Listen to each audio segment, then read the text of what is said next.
when it's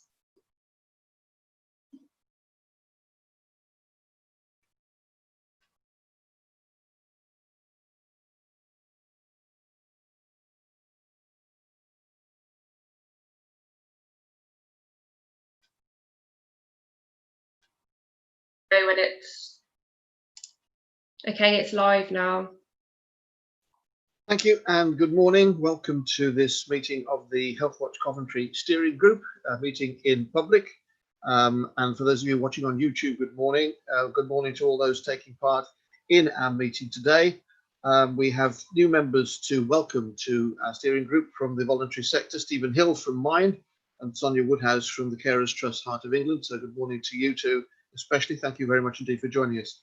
Can I ask if anyone has any declarations of interest that they wish to observe apart from Stephen and Sonia that we'll take for granted for this morning? We understand they might have, but anybody else with any declarations of interest other than our two new guests? Thank you. Minutes of our last meeting have been circulated. Is everyone happy that they are accurate? I will take silence as assent to that if there's no observation. Thank you. And matters arising not on the agenda. I know Ruth has one. Does anyone else have one before we go to Ruth? Anything that's not on today's agenda that you feel should be? Okay, thank you. So Ruth, you have something regarding the expansion of accident and emergency at UHCW. Yeah, so at the last meeting, we had some information which was passed on to the steering group that UHCW had been successful in receiving some additional funds, which is Department of Health money, to physically expand the A&E department. So that is deemed necessary in relation to COVID and making sure that there is more physical space in order to treat patients and to do that in a safe way. So the original communication that had come out had talked about an urgent treatment centre, and we had some discussion about that at the last meeting, and Ed, you raised the point of the location on the UHCW site as part of that discussion. So myself, Stuart and Healthwatch Warwickshire met with the Chief Executive of UHCW last week. So I inquired about this and in terms of the timeframes and kind of what it actually meant. It seems to actually be more of an issue of describing the service of A&E rather than actually putting an additional service on the site.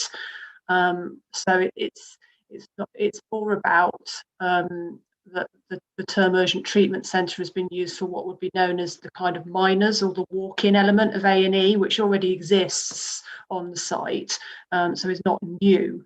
But there's a bit of a debate as to kind of what to call that service and what that kind of means for the public, really. So I know that urgent treatment centres has been a name that kind of came out of NHS England a little while ago, although when we've had conversations through our annual meeting with local people about what that might mean to people, that wasn't necessarily so clear either. So I think so rather than it being a new service on the site, it's more about renaming the existing one, and there's every kind of intention to maintain the services at the City of Coventry Health Centre as well. So that's just a point of clarification. Thank you, Ruth. One short announcement, by the way, from our meeting with UHCW. We were advised that earth moving equipment and similar will be on site, which should be now actually, ready to start working expanding car parking facilities there. So that is good news for those that need to be aware of it, and I'm sure many of us do. Any comments anybody wants to make about that so far? All okay, good, thank you. So let's move on then and welcome our two new members, and we're going to ask Stephen and Sonia in that order, if we may, to make a short presentation each about their work, about the work of the organisations they represent, and an opportunity for us to ask each of them questions after those presentations. So Stephen, if I could ask you to kick us off with your presentation about Coventry, Warwickshire, Mind and its work. Okay, thank you. I think Ruth's probably got, I don't know who's sharing my slides. I've got a few slides. Sam's going to put them up for you. So Okay. I'll just do it now. Just to keep me on track. So first of all, let me introduce myself. My name is Stephen Hill. I'm Chief Executive Coventry and Warwickshire Mind. And just to sort of give you a bit of a flavour of the organisation, I thought it would be good to sort of, set things off with who we are and what we do, and sort of follow it through right the way through to what we're doing at the present time in terms of COVID. But as for myself, I've been chief exec for the last couple of years, but I've actually been with the organisation for the last 26 years. So I've been, working in the mental health field for a long time now. And as an organisation, we were established back in 1966, and we were originally established as an organisation that was there to deal with what was the sort of aftermath of people moving out of the original asylums and other institutions where people were kept and being brought back into community care. We are one of the leading third sector mental health providers locally, and currently turning over £7 million worth each year of sort of contracts that we deliver. We have 220 staff that work for us, and a further 180 volunteers who give of their time freely to the organisation. And we're seeing a 15% increase year on year, which is quite significant. And we haven't seen any downturn in that over the last few months. We've seen only that there is potentially much more growth in terms of mental health, partly because of the the pandemic that we're dealing with at the moment. Okay, next slide. So just to give you a flavour of some of the work that we do, we have 30 different projects that we're running at the moment, and we run them across Coventry and Warwickshire. And some of them are very much focused around early intervention. So that things like wellbeing for Coventry, wellbeing for Warwickshire is very much around the early intervention work, around getting to people where they live, encouraging them to access services as early as possible. So that hopefully, they don't end up having to access services for a long period of time. These are made up of, the wellbeing services have some one-to-one work. They also do some pathfinder work, as we call it, where we sort of navigate people through our services. And we have counselling and other provision within that, as well as a facility for people to be able to just drop in when they want to. So we open services 365 days of the year within our wellbeing services. Recovery Academy, you may well have heard of a Recovery Academy, but it's very much it's been a bit of a flavour of the month for the last sort of 5 or so years within mental health, and it's very much around running something that is not stigmatised as mental health. It's run more like an academic environment, so it's run as an academy, it's run like a college. And we deliver courses and encourage people to access those courses. And those courses obviously relate to their mental health and well-being. Perinatal services, we work with new mums. We work with mums while they're pregnant, and also new mums as they are experiencing the first year or so of their having a child. And we're looking to expand that at the moment, so that it'll also be dads as well as mums, and that we'll be providing that service to. Navigation, we work in a number of different settings to navigate people into services. We're in GP practices, so we have navigators based within GP practices. That's a fairly new concept that's coming about. But we also have navigators based within the Caledon Centre in the mental health unit, within what was the single point of entry, so that the hub now of mental health services. And really that's about trying to navigate people into the third sector offer, rather than just have it thinking that the only offer is that is provided by our partners in CWPT. We are a partner within the IAP service and have been since IAP started back in 2009, and we deliver an element of the first tier of IAP services, and also run the service for which people phone up and access IAP. So what we call the telephone and referral centre is run by Mind. We have, over the last few years, really developed our work around ASD. There's a big debate that goes on around whether ASD sits within mental health or learning disabilities. And we made a decision as an organisation that we wanted to support people around their ASD diagnosis. And so we now have services both for adults and children and young people around ASD. Sorry, there's an awful lot to get in, so I'm trying to speak as quickly as I can to get as much in as I can.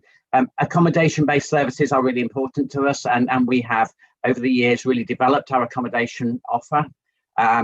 We've had supported housing and floating support services, or we call them community services.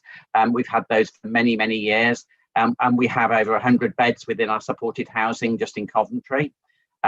We also run some intensive support services where we offer 24-hour services. One that we call intensive recovery support service is a non-nursing facility. And then for those of you that know Coventry, we bought Livingston Road swimming bath site, and we built St Clair Gardens, which is our care home, where we have nurses on shift as well. So that's a care home with nursing. Currently 14 beds. But we've got a planning application going in to expand that to a further 14 beds, so 28 beds in total on that site. And we also have crisis beds that the trust will buy off us as to enable them to place somebody who is in an emergency but doesn't need hospital. We are also part of the CAMS delivery across Coventry and Warwickshire. Coventry delivery is not linked to CWPT as such, and we run something called REACH, and we run the Looked After Children service in Coventry. But in Warwickshire, we're a partner within the delivery of the RISE contract, so the whole CAMS delivery. We also do some stuff around whole school approach and some buddying work around our children and young people. And we're just about to launch a new project that's called Guardian Ballers, which is around basketball and mental health, and working with young men, particularly around that. And we also, which isn't on the list, we this year have set up a project for young black men, because young black men find it very difficult to work their way into mental health services, or if they try to, often their experience is very different to other people. So we've set up a bespoke project for young black men. Okay, next slide. So we have 6 formal partnerships and 28 informal partnerships. Our formal partnerships are with organisations called Tamarind and Sahil, and they work with us to deliver wellbeing for Coventry. We also have a partnership with Springfield Mind, who help us to deliver wellbeing for Warwickshire. Springfield Mind are based in Stratford-on-Avon. We also have a partnership with Relate around our children and young people's work, a partnership with Warwickshire Wildlife Trust around some ecotherapy work that we do, and a partnership with Coventry and Warwickshire Partnership Trust around a number of different initiatives that we run with them, including RISE and IAPT, and some of the other work we do. Okay, next one. So in the last 12 months, we've seen an increase from 27,000 in 2018 and 19 coming through our doors to nearly 38,000 coming through our doors up until the end of March of this year. We are awaiting to see what that will look like in this financial year, because although we may think that we haven't been working quite as much because we haven't been seeing people face to face, we are continuing to see an increase in demand for our services, and we only expect that to go higher, and we expect the spike to hit at some point, but I don't think we've reached there yet. So we saw a 40% increase in that 12-month period. Okay. One of the things that we do, apart from statutory monitoring that we have to do for our contracts, is we also ask the same 5 questions across all of our services. So we ask questions around improved mental health and wellbeing, and we saw 87% improved mental health and wellbeing. 68% of people felt safer in the communities. 58% felt they could engage more within education, volunteering and employment. 72% had improved social participation because of the work that we're doing, and 35% improved physical well-being. And you might ask why that figure is so low. Obviously, there is a correlation between physical health and mental health, but our main focus is around their mental well-being, and obviously then signposting them to other services around their physical well-being. Okay.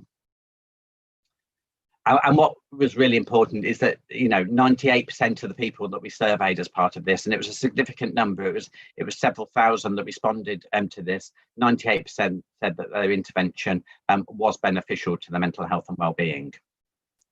Okay.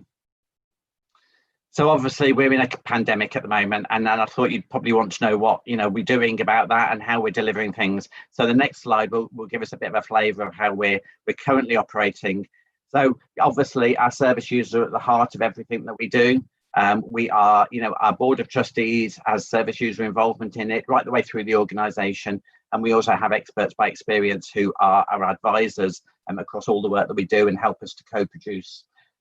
But throughout this pandemic, we have essential services these are services that we've maintained throughout this whole process right the way since March. And they are obviously around our care home and supported living type environments. We also operate something called a safe haven. So in Warwickshire, we run the safe haven, which is again a 365-day year offer, and it works from 6 o'clock in the evening to 11 o'clock at night as an alternative to going into crisis services.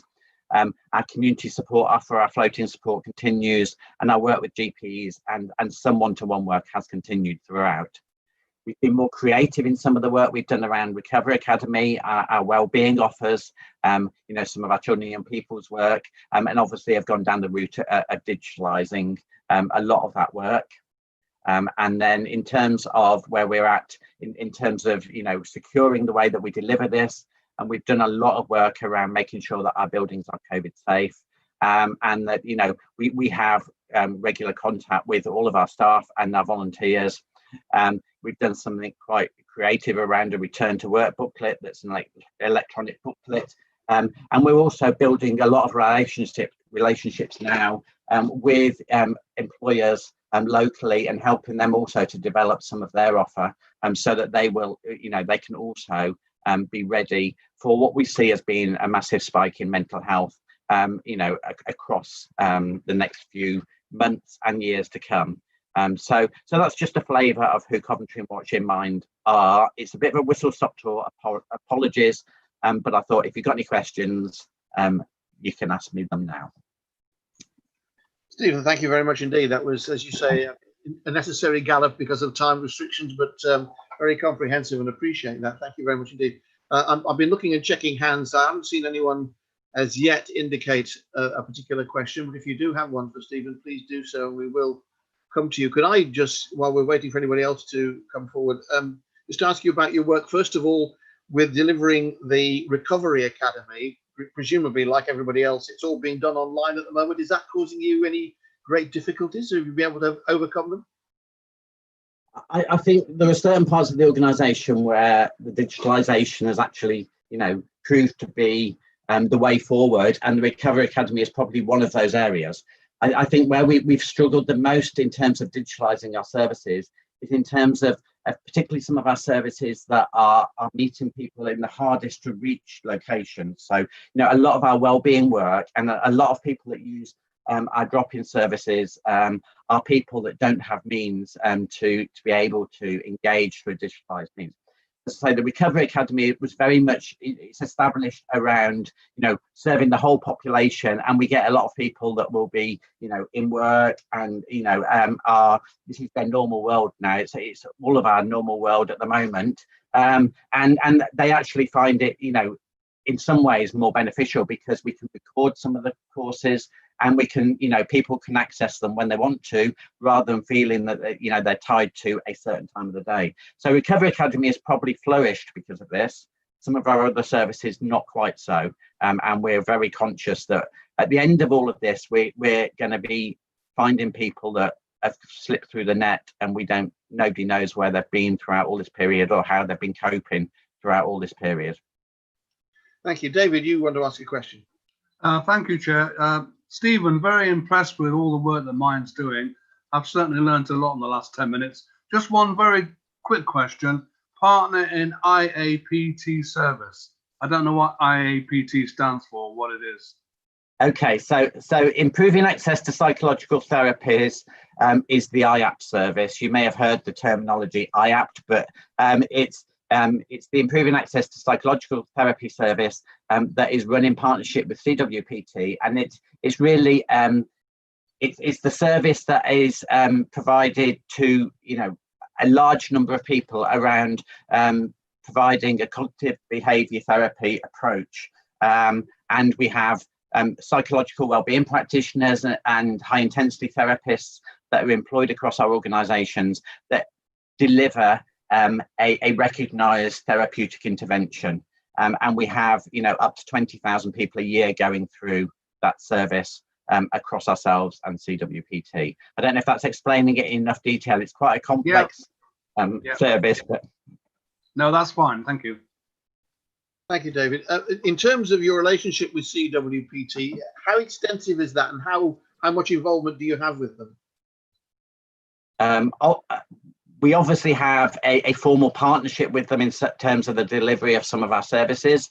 So in terms of, IAPT, the Recovery Academy, and also our CAMS work, we have a formal partnership for the delivery of those, and we're subcontracted by them to deliver some of those. And in fact, the Recovery Academy, they're subcontracted to us to deliver that. So we're the main contractor for that one, and we subcontract to CWPT.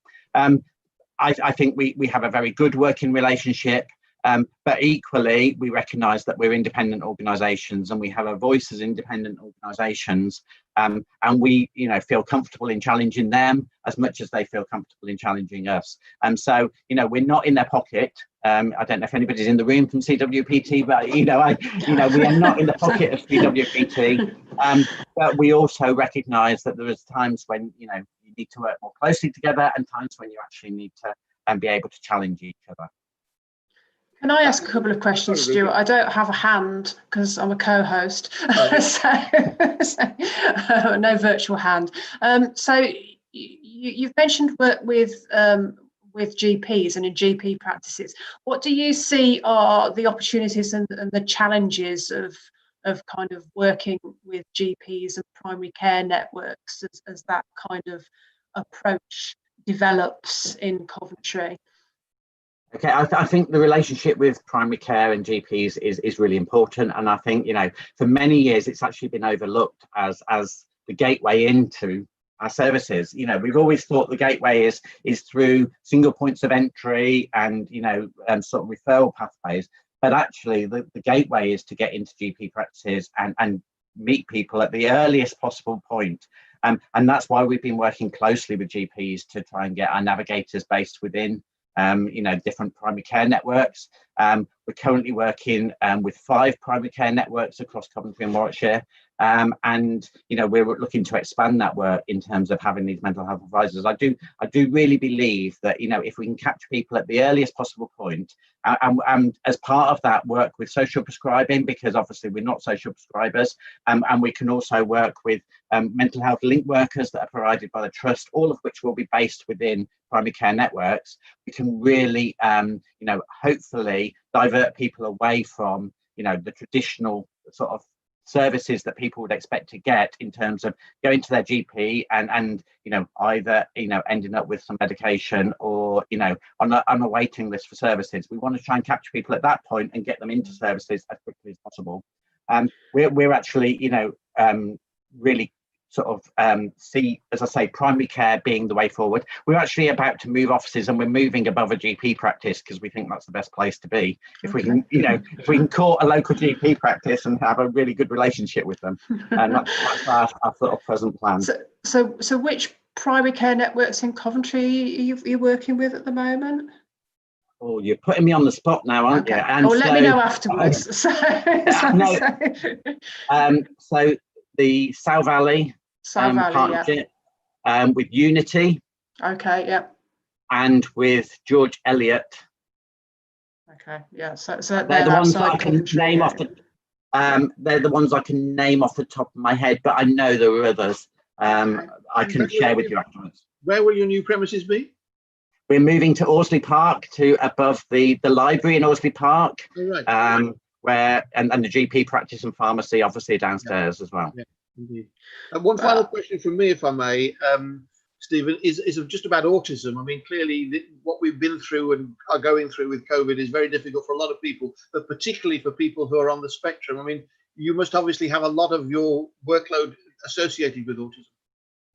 Absolutely, and I think there's obviously, and for those of you that read the local papers, there was a big thing yesterday about people's waiting times to get a diagnosis around autism. It's still up to 2 years to wait to get actually a diagnosis around autism, and And what we've been brought in to do is to do some earlier work with people pre that diagnosis, and also in the early stages of diagnosis, but working with the whole family unit, not just with the individual, because often it's about how the family deal with it. Peer support is really important, so we have a peer support services within that support parents around how they deal with the situation. But we have high numbers of people now coming through their services, and many people that are in their adulthood and have got a diagnosis but have actually never accessed any services around it, because it was always it was just presumed that it was behavioral and other things, and people learned to live with it, and actually now are realizing I could get some support around this, and my life could improve, and my well-being could improve because of having some intervention. So we've seen a big growth in that, and actually we're about to launch another service that is around autism as well. So on the back of initially one small project, we're on our fourth project now around autism. So we're really seeing, and we want to really capture those people so they don't end up sitting on a waiting list for 2 years without any support. Indeed. Stephen, thank you very much. David, I take it your hand is still up from your previous intervention? Yes, thank you. No more interventions. Thank you. Well done. Thank you. Okay.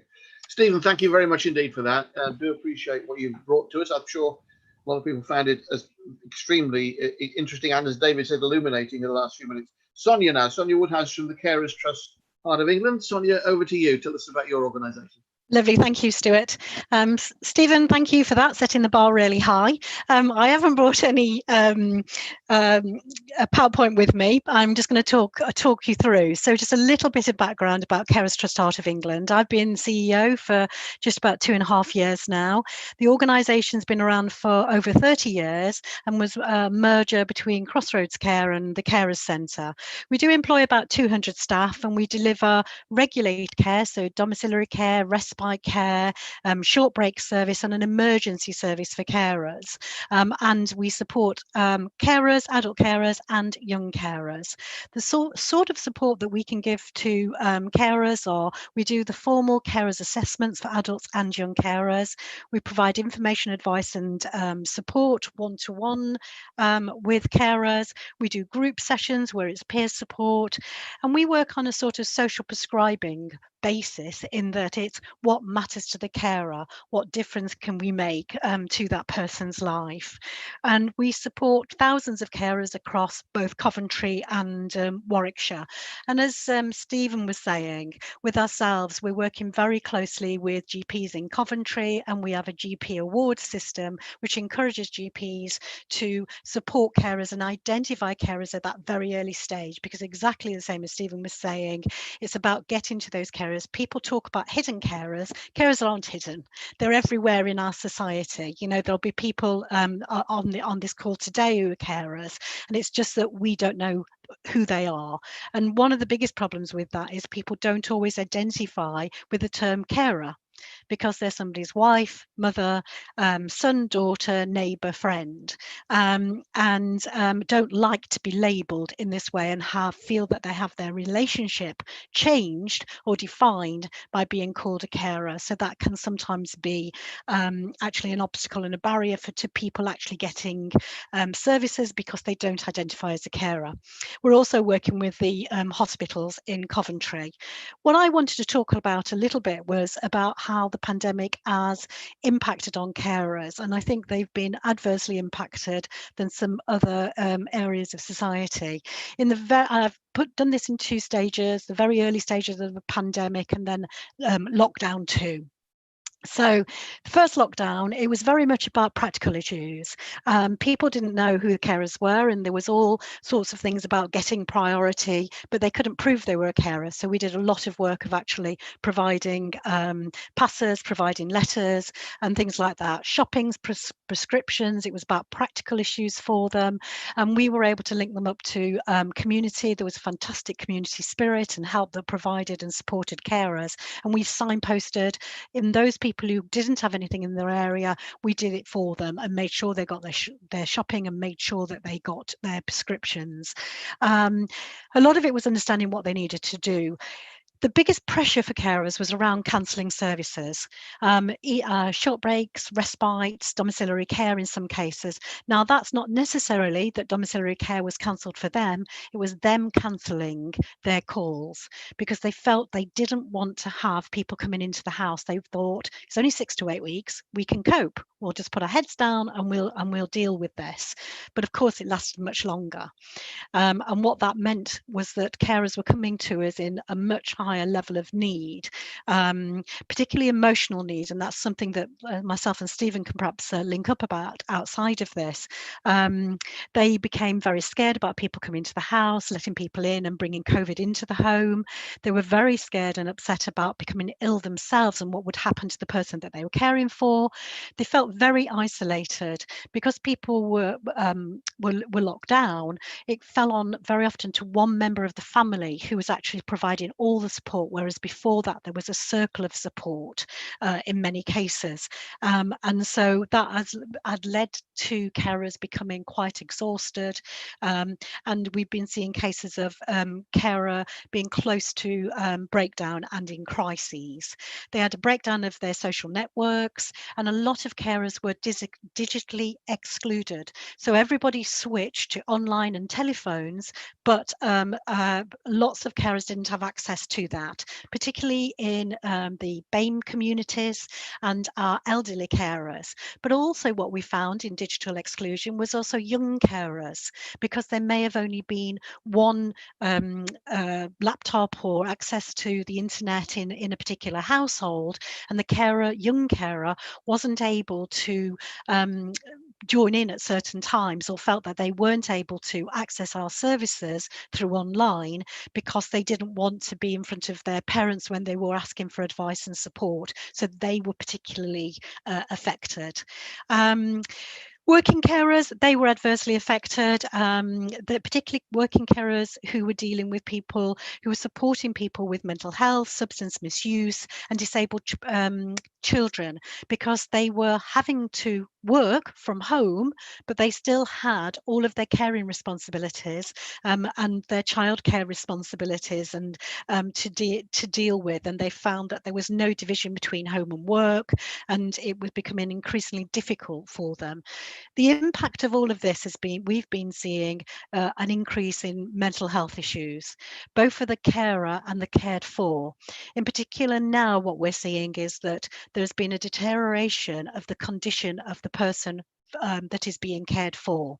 And in terms of our domiciliary care that we provide, what we're finding is more people are coming through. There's a lot more demand for domiciliary care and care in the community than there was previously. And the people who are coming are of a higher level of need. And we think what happened in the first lockdown is people's conditions did deteriorate. They weren't going to their day centres. Day centres were closed. So people weren't getting any respite. There's a lot of grief around care homes and are not allowing visiting. People were feeling overwhelmed with the loss of friends. There's been a massive increase in the number of the hours that carers are spending caring. And a bigger increase in breakdown. But the highest impact has been around physical health, but more around mental health for carers. Since this pandemic started, we are seeing those that are more mentally and physically exhausted, with, as I said, that increasing level of care. There's still, although day centre services have started to reopen, they can't reopen to the same level that they previously reopened, which means a lot of carers are still not getting their respite that they might have got by their person they're caring for going to a service. There's still been a breakdown of family networks, particularly with the second lockdown, although there are bubbles, so that people are taking advantage of that more. A lot of cases, people are caring on their own where before there would have been a bigger support circle. There's still a fear of letting professionals into the home. This has eased a little bit in the second, and we are now getting carers coming back to us and asking for respite and for one-to-one interventions and some short breaks. During COVID, we flexed our emergency care for carers. That normally would have been, if somebody became ill, we would step in for the first up to 72 hours and help support a carer. We extended those services during COVID. And once people, we extended it obviously for covering any hospital or GP, but we also extended it so that people could take a break. So they could go out, even if it was only to sit in the garden and have a break from their caring responsibilities, because carers were finding they were caring 24/7 without any break over a long period of time. As I said, there has been a definite decrease in the health of the person they're caring for, which is another factor in pushing up the number of hours that carers are having to do caring. That's also impacting on the carers' health. So it's almost like a vicious circle between the carers and the cared for in people's health deteriorating. Over 81% of carers have reported that they're caring more. Mental health issues have increased. That's both for the person who's being cared for and for the carer. So all of this is leading to carers feeling exhausted. And I think the biggest impact for them this time, particularly now, has been we don't know when it's going to end. And there's that degree of uncertainty. They're feeling socially isolated. And I have to say, Zoom just isn't doing it anymore. And whereas at the beginning, people, when we were able to digitally connect people, people we were running yoga sessions and still are, and running quizzes and online support and peer support groups and virtual cuppers and all this sort of thing for people. But we have seen carers drifting away from that because they're craving that interaction with people. And we're definitely seeing more carers coming to us in crisis and close to a burnout. So on top of that, we're starting to get people coming through with additional financial pressures and how they've been able to cope. I have to say this time in lockdown, it's been different. Carers do have a lot of the practical things sorted out, like shopping, but one of their greatest fears at the moment is what's going to happen at Christmas. Traditionally at Christmas, people would have had family visiting or being able to visit family. It was one of those times where people could reconnect, and also the carer could get a bit of a rest because they'd get help from their families who were visiting from other parts of the country. And so what we did when lockdown came in, all of our services, our regulated services, have continued the whole way through the pandemic. We are now delivering over 2,000 hours of regulated care, both to carers and people who in Coventry who need care. For the first lockdown, we switched to telephone, digital support, online groups, yoga, and all of that. But this time around, we actually developed some online courses. So we'd been working with Hope to deliver face-to-face courses for parents of parent carers supporting children with autism, and we put that course online, and we were absolutely overwhelmed with the response. We had to run several courses because within 5 hours of opening the courses up, they were full. From parent carers, and they were very flexible, so people could do it at their own pace at their own time, and that made a big difference. And since then, we've actually have now developed an online platform for carers, and it's about a resilience course. We increased our levels of support over the telephone and online. Now what we're doing is we're still offering one-to-one support. So we haven't gone into a full lockdown. We are still available to carers this time around. And we've been running a program called Act of Kindness, where we've been dropping off flowers, fruit, chocolates, and different things to carers. And we've been having doorstep conversations. So we've been able to maintain that social distancing, but been able to talk to carers who haven't been in touch with us to find out what's been happening to them. And that's where we've been finding carers who've been really on the edge and close to collapse. So we've been able to pick them up and bring them back into the services. We've been very fortunate. We've received over £240,000 of additional funding from Coventry City Council for carers support during this time. And we developed a range of additional services. We've actually started a service on virtual day centres. We know that building-based services are not going to all reopen, and those that are reopening are reopening at smaller amounts. So we're now doing some virtual sessions, and I'm happy to answer questions on that. We're providing grief and loss support. We're doing digital inclusion. That's in giving people lessons in how to use it. But for those carers who haven't got the access to it, we're actually paying for getting them on with laptops or tablets. We've got additional services under our young carers. We're doing those statutory assessments. We are being allowed back into some of the schools, but not all of the schools are letting us in. We've got working carers support. These are additional and over and above our normal services, and we're doing a whole programme of volunteer recruitment to look at befriending of carers. We've actually got a grants programme now where we can remove barriers to digital exclusion, and we can also quickly provide support. So for instance, we've been buying beds, washing machines, very practical solutions to the problems that carers have now. So a little bit of a whistle-stop tour, but I hope that was okay. Sonia, that was very interesting. Thank you very much indeed. You mentioned towards the end there young carers. I guess, I mean, the pressures on everyone in the situation that we're in at the moment and have been living through has been dreadful. But I mean, for young carers, it must have been particularly difficult. It was very difficult, particularly in the first lockdown, because when they go to school, they have a break from their caring responsibilities, and obviously there wasn't a break. They were locked at home, locked down with the people that they were caring for.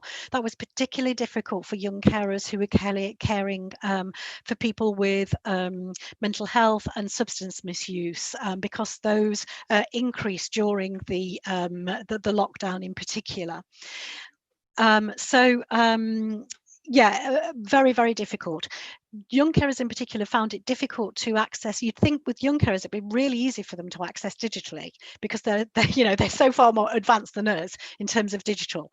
But in actual fact, it was the opposite of that, and we were finding that young carers were finding it very difficult to get digitally connected with us. And a lot of that is because young carers do not want to talk about their caring responsibilities in front of the person that they're caring for. And there wasn't anywhere in the home where they could get away to be able to have that private conversation and get that support for the feelings that they were feeling. And we're talking about young children in many cases, aren't we? Yeah, anywhere from, usually about 5, but we have supported children younger than that, but usually about 5 to 18. Extraordinary, really. Any more questions? Dennis, yes. Yeah, thanks for the overview.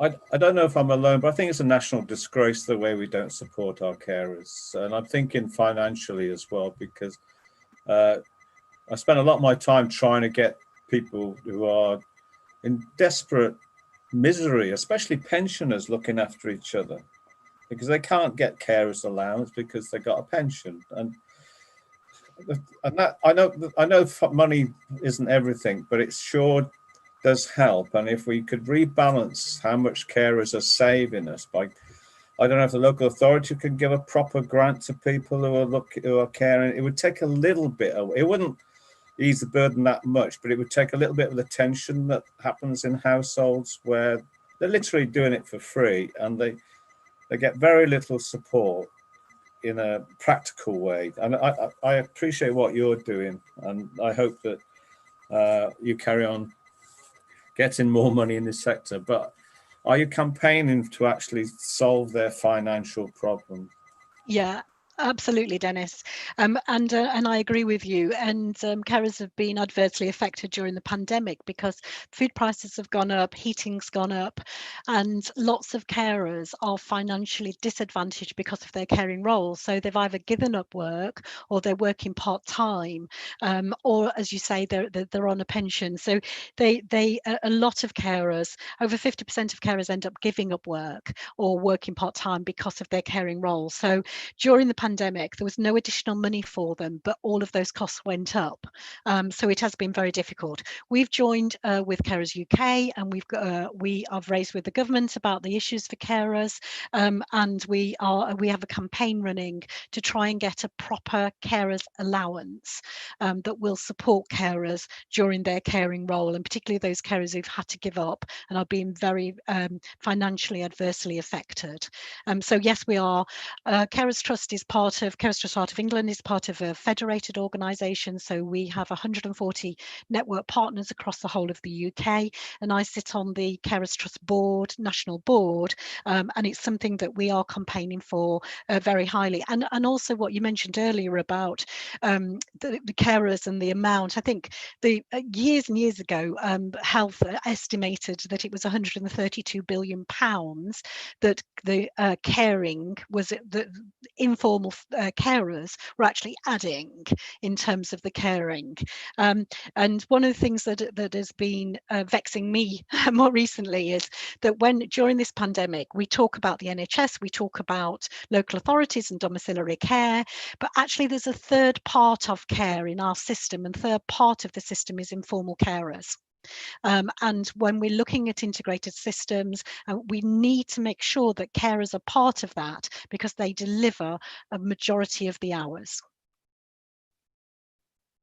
Sonia, thank you very much. Dennis, thank you for the question. I don't see anyone else with a hand raised. So thank you, Sonia, and thank you, Stephen, both very much indeed for your presentations, and hopefully you'll stay with us for the rest of the meeting. I noticed, Ruth, by the way, that Sue Ogle has had to leave us because she said she was working from home, and she's obviously had reception difficulties. So obviously we can catch up with her later, anything that we need to pass on directly. We can move on now, I think, to item 5 rather on our agenda, and welcome from Coventry and Rugby CCG, Rose, to join us. As ever, good to see you. Thank you for coming on board. And you've got a number of things to talk to us about. First of all, we've had and received, hopefully everybody's read it, the letter confirming the merger. So things are moving.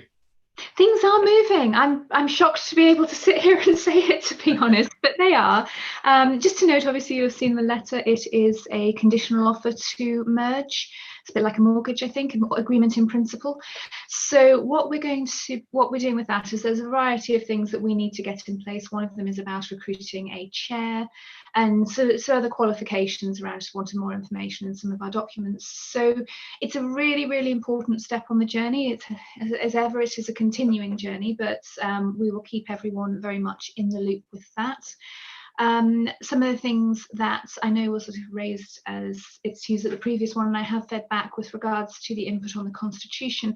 I have had a long conversation with governance around that, and what we are doing and looking at doing is developing the handbook that goes with the Constitution, which will have much more detail in some of the bits that I think were discussed. So it's in progress, and I just wanted to let people know that that was happening, because I think that's sort of important, and the feedback hasn't been sort of kicked into the long grass. We are still working on it. So I think that's... Yes, please continue. Yeah, I was just going to say that's good to see, and presumably the CCG's work in the meantime continues, even though you're going through all these changes. Absolutely, and it's really important that business as usual continues. Our aim is still to become a merged organisation on the 1st of April, but that doesn't, and we've been very clear, obviously, with staff and everyone, that this is our business as usual still continues. And on top of business as usual, you have winter, which will soon be our business as usual. So yeah, we are absolutely continuing with our activities, and we're running programmes underneath to bring the organisations together. Just to be clear, Rose, what is the timetable, if you have one, for the election or whatever it is, selection of your chair? So we will be hoping to recruit the chair in December. So Right. We're working on it now as part of getting the members involved, looking at job description and things like that, and then we'll move on to the actual recruitment process and hope to interview in early December. That's the timetable at the moment. And your chief operating officer has been appointed or not? The accountable officer is Yes. we have a preferred candidate. As I think I shared before, this has to go through a variety of things with the Treasury, with obviously it's an important role with a huge budget.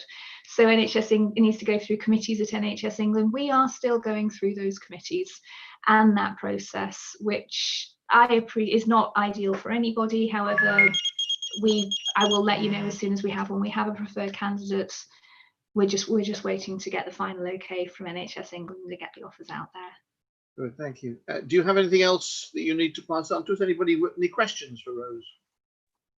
Well, can I just add, Stuart? So Rose and I had a meeting last week because it was an action that came from a few meetings ago where we were going to organise a dedicated session around the kind of plans and strategy for engagement within the merged CCG. So we're still looking to progress that, to have a session which steering group members will be invited to, because we had quite a full discussion at a steering group meeting around that, and I know everybody's really passionate and have kind of got lots of perspectives to give based on your experience as things have been until now, really, and obviously lots of opportunities going forward with the merged organisation as well, potentially. So hopefully we'll get that in December. Yeah, and I just sort of echo the importance of the Healthwatch voice within how we engage, and as a merged organisation, how do we make sure that we are still engaging with everybody as appropriately as possible. And so yeah, that's a work in progress, and I think we'll be in contact to book something for December. Good, thank you. I see no hands up, so oh yes I do. Dennis.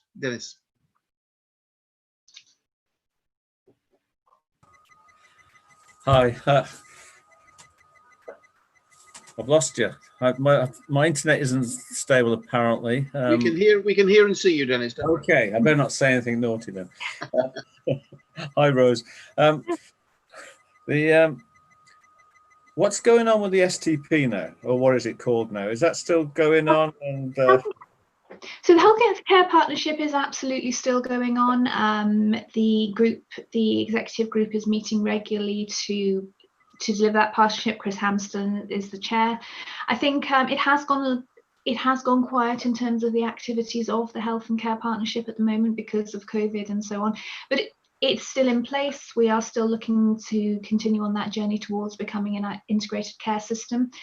So I think it's there. You may not be hearing as much about it at the moment because everyone's been sort of focused on the COVID messaging and so on, but we are still there and progressing, and I'm sure there'll be stuff to bring back to Healthwatch over the next month or so.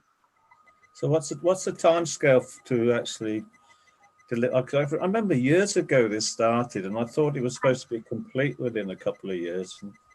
It's been ongoing like cultural thing now.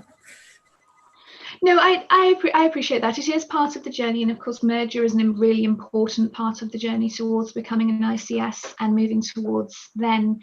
It isn't the final step even for the clinical commissioning groups. When we merge, actually it's looking at becoming a strategic commissioner and bringing the importance of place. And I think that's a really long discussion that I'm more than happy to have. It's one of the things obviously Ruth and I were talking about, sort of bringing for this specific session. And I think it's all, and it all sort of fits together with that in terms of progression. But yeah, becoming a merged organisation is a really important sort of step on that journey. Dennis, thank you. David, you have a question. Hi, Rose. Just a quick one. Has it been decided where the headquarters of the merged CCG will be? It has not. It's not that we haven't thought about it. We haven't made a final decision. It's something obviously our new accountable officer will need to be involved with. And we need to have a look. And I know we've got papers going around at the moment about how we use the estate, what's important. And again, I'm going to go by broken record, plays a little bit back into what we will be doing at place and what we will be doing at system level. At the moment, all staff who can work from home remain working from home. We don't see that changing in the very near future. And staff that do have to be in, we've got all the social distancing measures in place. So obviously any changes to our estate, we'll have to take all of that in mind and sort of be looking to the future. But no, we have absolutely no decisions yet about where we would put a headquarters. Right, thank you. Rose, thank you very much indeed. Good to see you as ever. Thanks so much for joining us. Can I just raise Yes. two more things that aren't merger related. One is the Open for Business campaign that we've been doing with GPs. Just wanted to kind of alert you that that was still out there. We're still trying to do as much publicity as possible to say that GPs are still open. Please contact GPs. I think there's videos and things. I think they've already been shared with you, but if not, please do let me know afterwards in terms of materials and things. I've not seen anything, Rose, so if there are materials, it would be useful if we had them. So I'll go because so would they be coming from the CSU? They would be coming from the CSU in Okay. this case, so it could come from Emma Fancott, but I will drop her a note and say that you haven't. Yeah. I think because we, just the more we can get help with putting that message out there, it's really, really important for us. Just to be clear, Rose, sorry, just to be clear, that Open for Business campaign, it's still a case, isn't it? If you contact your GP, you will be contacted by telephone in the first instance rather than going into the surgery the normal way. Yeah, we are. So we're continuing with the digital office. So when you visit your GP, when you call your GP, they will triage you first. But if they need to see you for whatever reason, you can. There are appointments available, and you can come in. So I think it's just getting that message out that yes, you'll speak to somebody first, and mechanisms might be slightly different.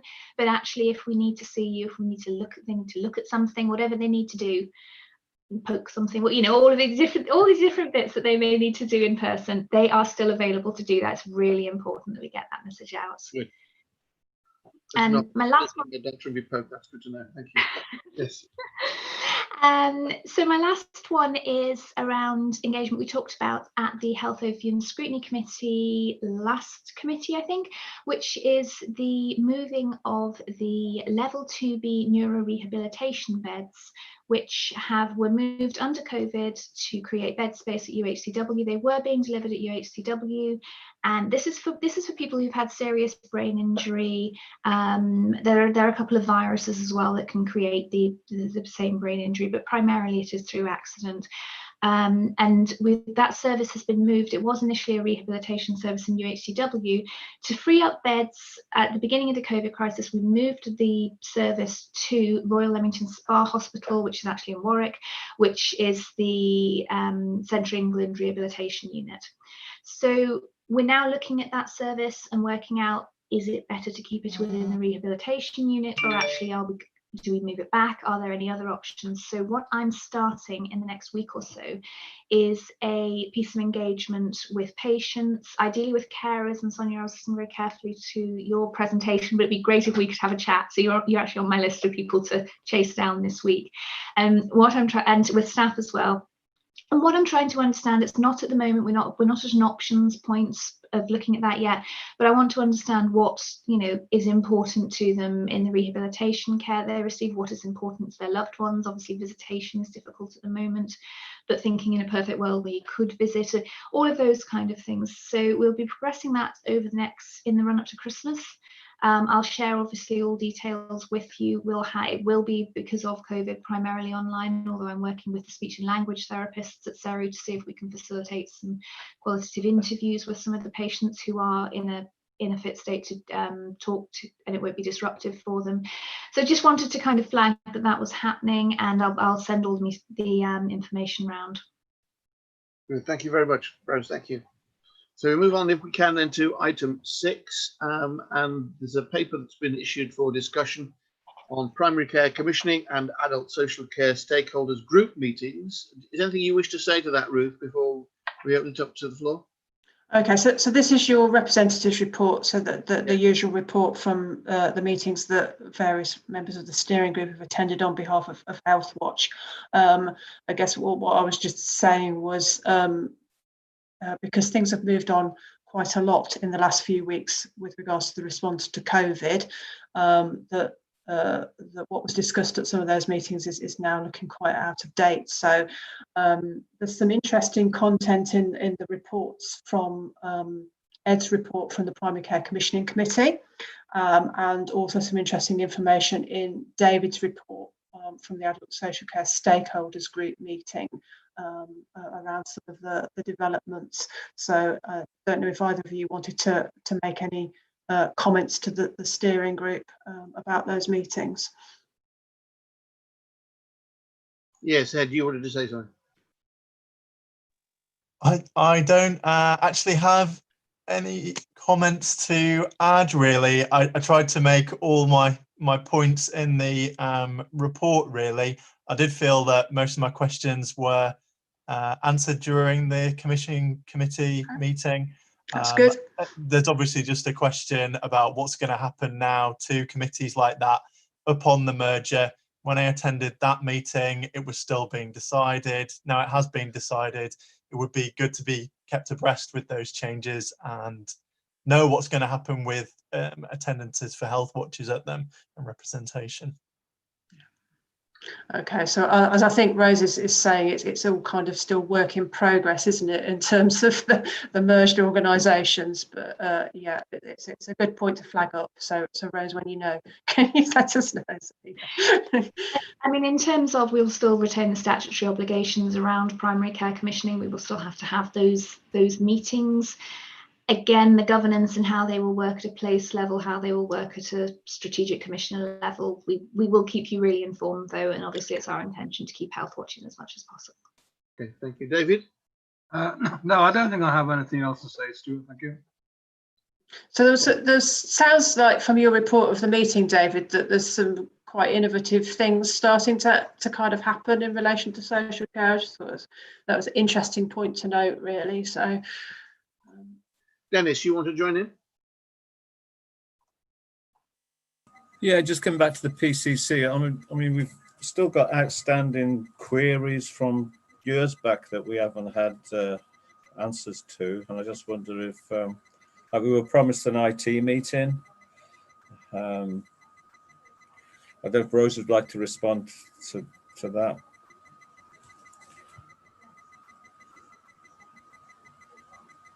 Can't hear you, Rose. Sorry, in terms of the IT meeting. Oh, the one. Yeah.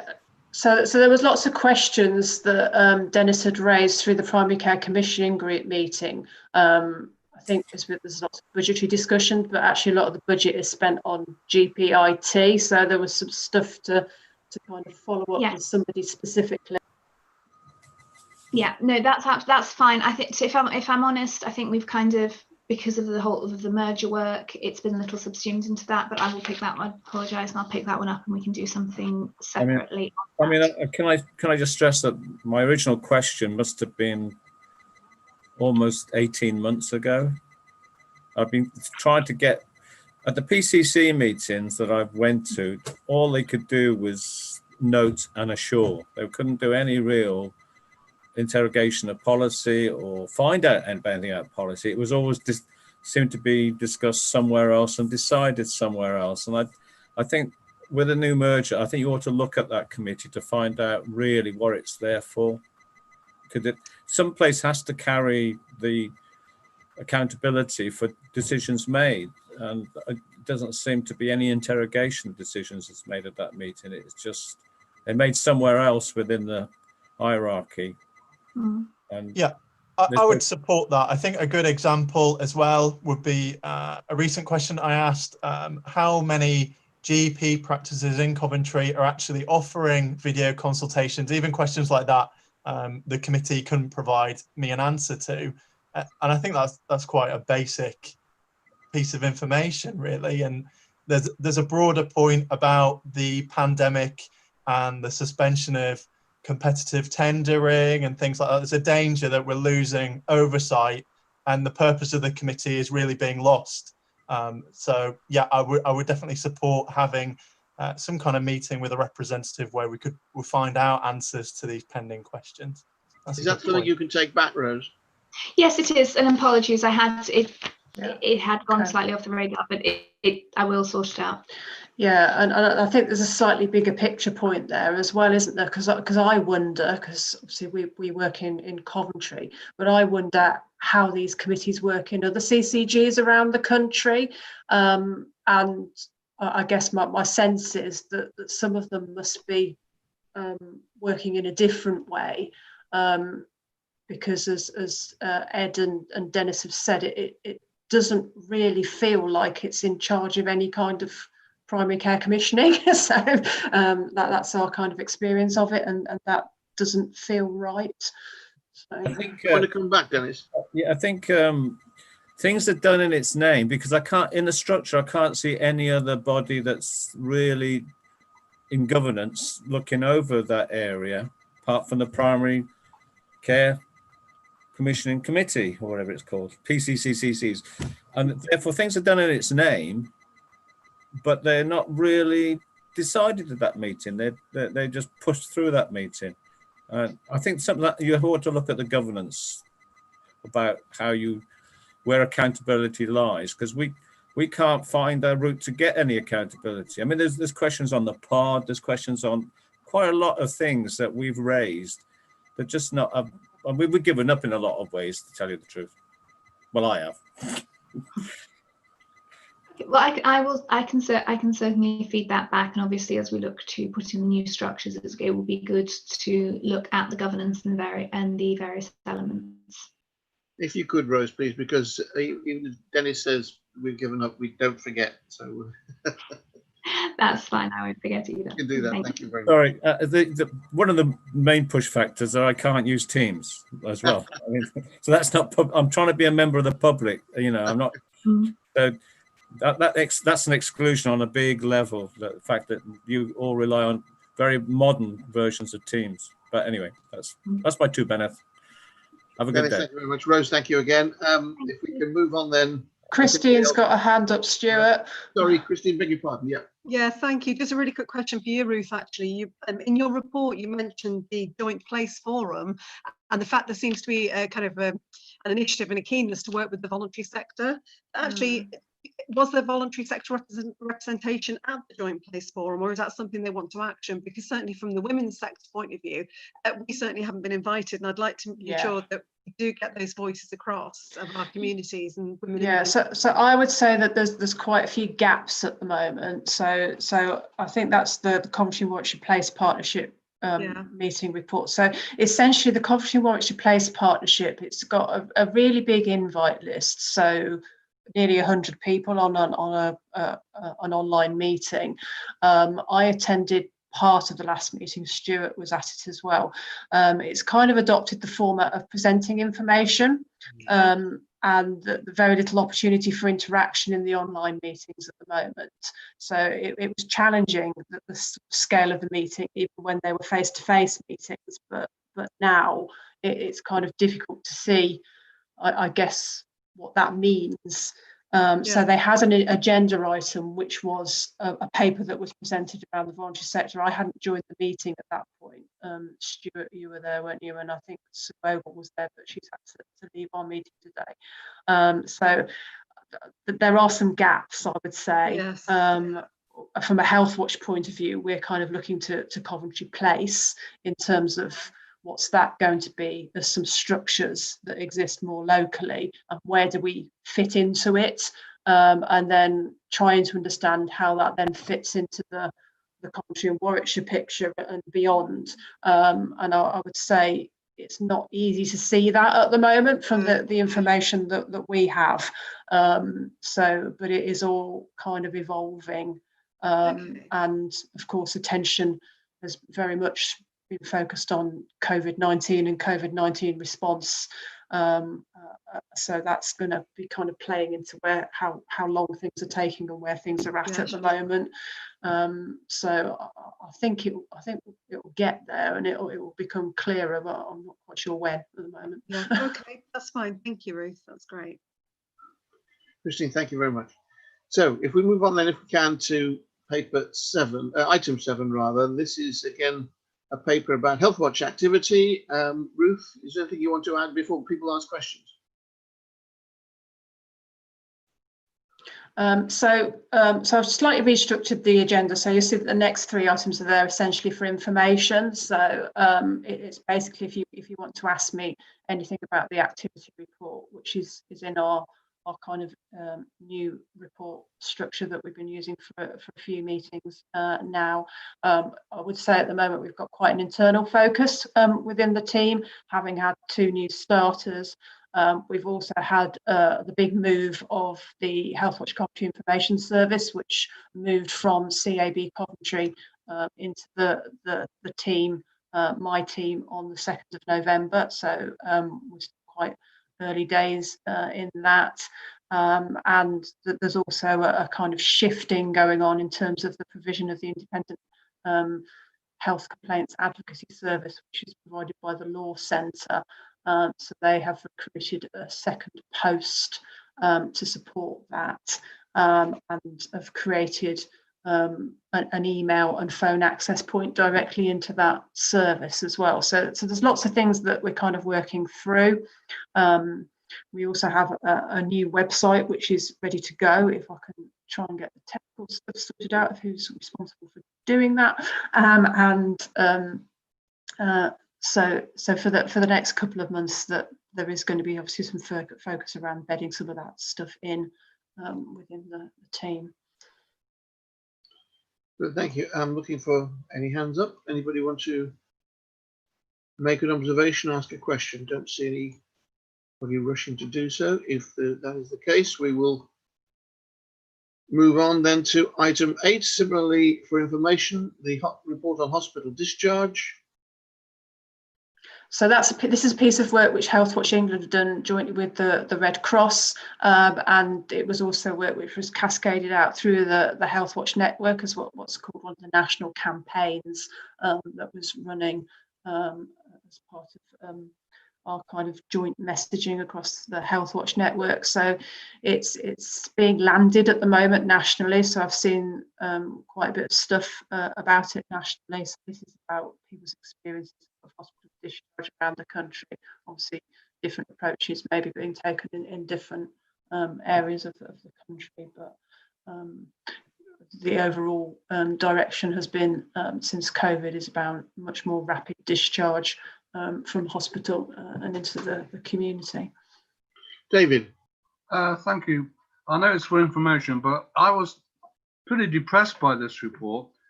I'm looking at page 8, key findings, and there's some statistics there. This is 600 people that were interviewed, patients, carers and staff. 82% didn't receive a follow-up visit or assessment. 61% didn't receive information about the new discharge process. 30% of people who were tested for COVID didn't receive their test results. 64% of people discharged at night weren't asked if they needed transport support. I mean, these are pretty damning statistics. I know we're talking about in a crisis situation, but an awful lot of this seems to be, we were discussing at the beginning of the program, adult social care and the fact that we're not seeming to get anywhere on where it's going. And I know this is a national survey, hopefully it wouldn't be applicable in Coventry, but it does seem pretty damning about lack of communication between NHS and social care and failings all round. I don't know whether you agree with it. Yeah, I mean, it's obviously picking up communication, which is a key issue around discharge anyway. So in pre-COVID times when we have done pieces of work, for example, the big piece of work looking at the discharge to assess pathways, which already existed here locally, communication was one of the issues that was flagged up in a number of different ways. So the challenges around communication increase the faster that the process is run. I might kind of hazard a guess, and there have been various national resources and things produced, which are supposed to sort of be the things that communication is hung off. But again, you don't know how possible it's been to actually get direct input from patients and the public into that as a process, really. So definitely.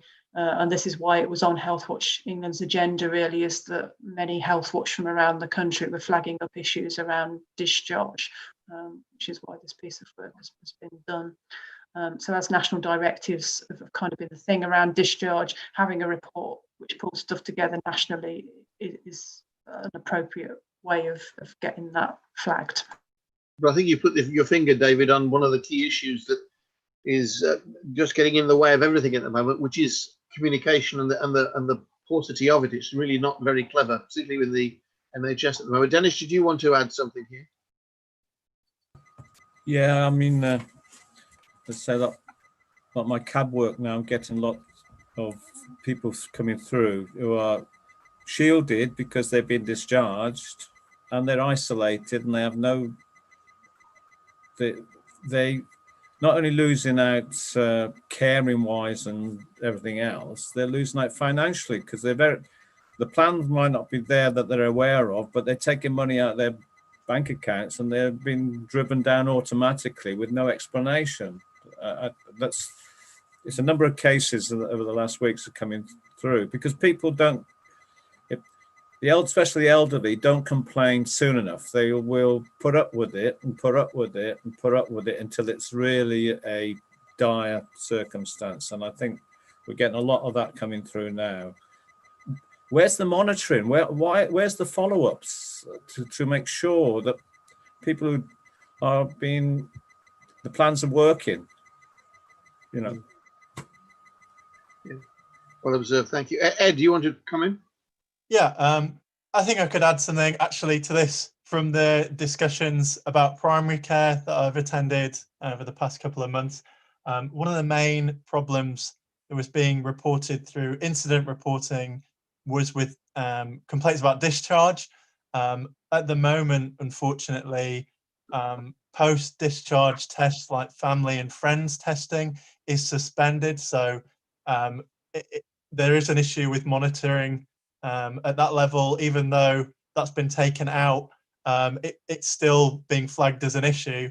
And the only way I think it's being, there's any data being collected on it in Coventry, I don't know about secondary care, but in primary care, is through the pod call centre.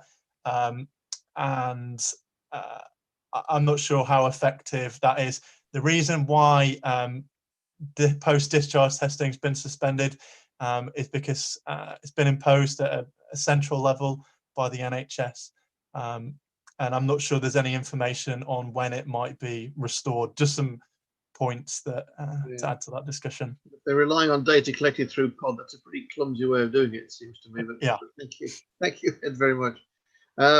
Anything more on that? I don't see any further contributors. Okay, so we move on to item 9, and you've circulated some publications, Ruth.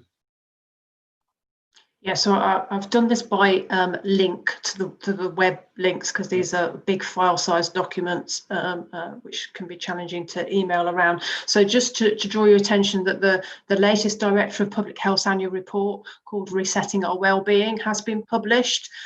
So I would recommend you have a look at that. They are always interesting reads, the Director of Public Health's annual reports. Obviously this is set within the current context, and public health has kind of identified a whole kind of area of work really, which comes from some of the learning around people's susceptibility to COVID-19. So it's how do you actually get people to be more well to start with, so that actually people are less susceptible in this case to a pandemic, but actually generally how do we get people to be more well within our population. So that's an interesting read. Also flagging up there that the Adult Social Care Annual Report has been published. So this is Coventry City Council report about its delivery of social care.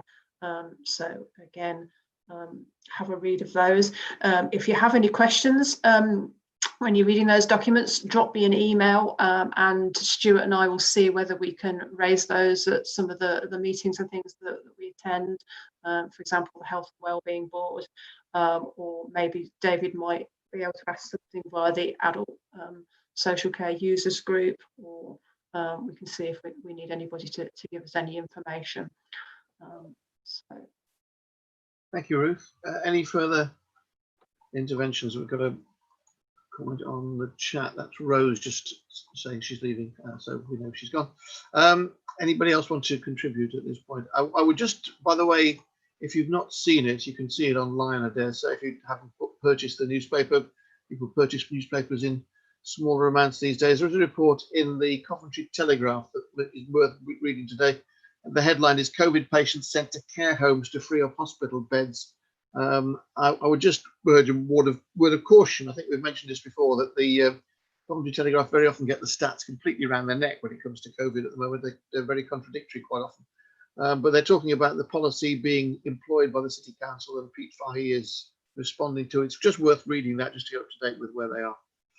Any other observations? Yeah, so just on that point, I think this is because there was a discussion at scrutiny last week. So it's not new news. It's like this is something that has been happening over a number of months, that beds have been purchased in care homes in order to care for people with a positive COVID diagnosis.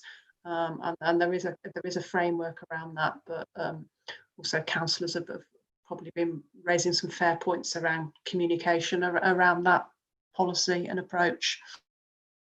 Yes, Pete Fahey's point actually is to try and point out that there's no, in employing this policy, there is no issue of transmission to other patients. That's the point that I think he's trying to make in that piece, but it was worth getting up to date with it if you haven't seen it. Okay, anything further anybody wants to add? Dennis, yes, you want to add a further point?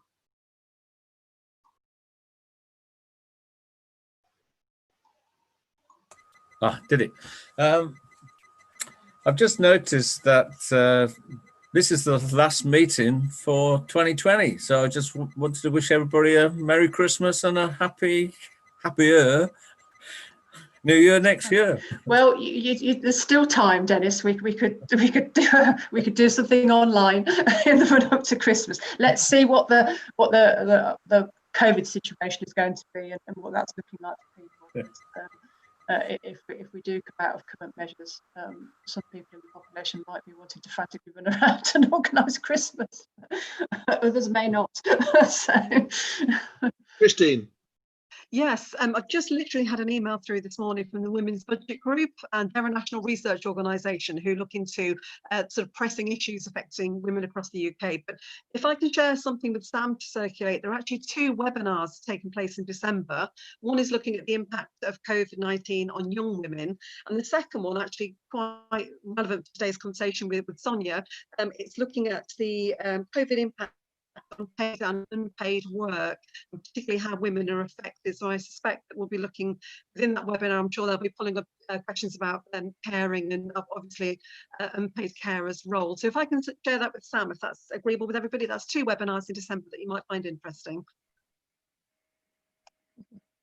Thank you very much. Yes, I'm sure that will be well received. Sam, you'll be picking that up from Christy. Thank you very much.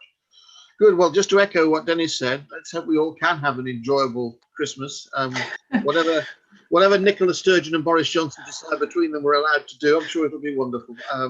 Don't get overexcited. I expect for everybody to be coming together, at least for this engagement session that we're having with Rose.